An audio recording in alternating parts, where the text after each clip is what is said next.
My girlfriend and I are both 28 years old. She has a lot of friends. We often hang out together. And then one day we were invited to a party. We had a lot of fun. We were drinking. We played board games. We had a great time that day. Gradually, we got drunker and drunker. Gradually, the crowd began to disperse. Some called a cab and left. I remember someone was even loaded into a cab, as he couldn't walk. Rooms were prepared for some of the guests. One of the rooms was just for me and my girlfriend. The room was on the second floor. I remember it took us a very long time to get to the second floor up the stairs. We were tripping all the time. And I also kept trying to go downstairs and get us another bottle of beer from the table. We laughed in the room for a long time. I did go downstairs and get us some beers. Then we laughed again, and finally we fell asleep. I think I woke up with my head about to explode. The hangover was bad. I was asleep with my face on the pillow. And then I turn around and I open my eyes and I see my girlfriend.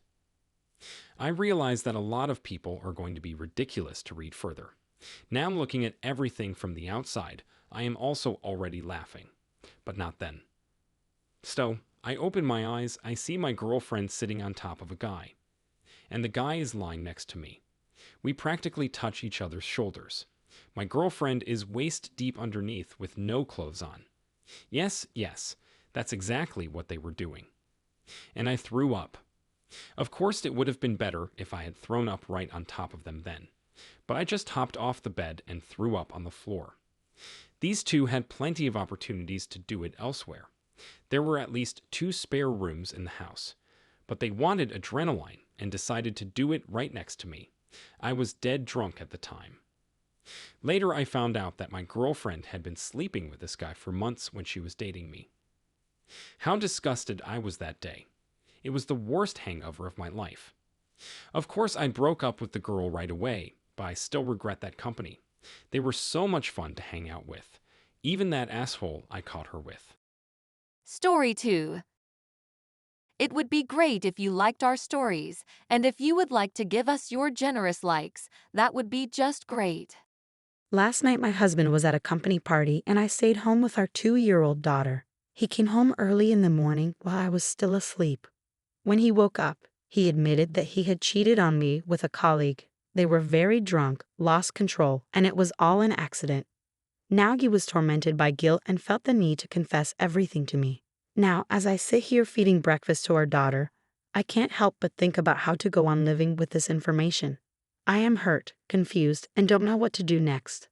How do I cope with this betrayal, and what steps should I take to repair our relationship or decide if it's even worth preserving? The bastard poured this information out on me, and while I sat there with my mouth open in surprise, he said he needed to be alone for a few hours and think, and he went off to some unknown place. Well, while I was writing, I had time to put my daughter to bed, cry and think. Does it ever happen that you got carried away, had too much to drink, and everything happened? If you've had too much to drink and are able to fuck someone, it means you haven't had too much to drink yet. Get drunk and lose control when you're already asleep or throw up in the bathroom. And how can that be accidental? What he means to say is that it was like this. She was sitting on the toilet without her underwear, and he wanted to piss so badly that he took off his pants and ran to the bathroom. Suddenly he got an erection, and he tripped and fell. And while he was falling, he accidentally got inside her. Just like that, accidentally. And the rest wasn't a fucking accident. Surely the colleague must have been quite a pretty girl who had been looked at with such thoughts more than once, and then the opportunity presented itself. At the very least, she had to be pliable, without her period, and the two of them had to somehow find a place to fuck each other. You also have to make sure no one sees you go there, and no one should ask anything. If it didn't happen at the banquet, then it took them a while to get to the right place. You could have changed your mind 100 times. So either the husband went straight to the party with this thought, or he decided everything on the spot in a sober head. Then what the fuck accident? So fuck you, dear husband, with your "it was an accident." Why did he tell me that? If he kept his mouth shut, it wouldn't have occurred to me to suspect him.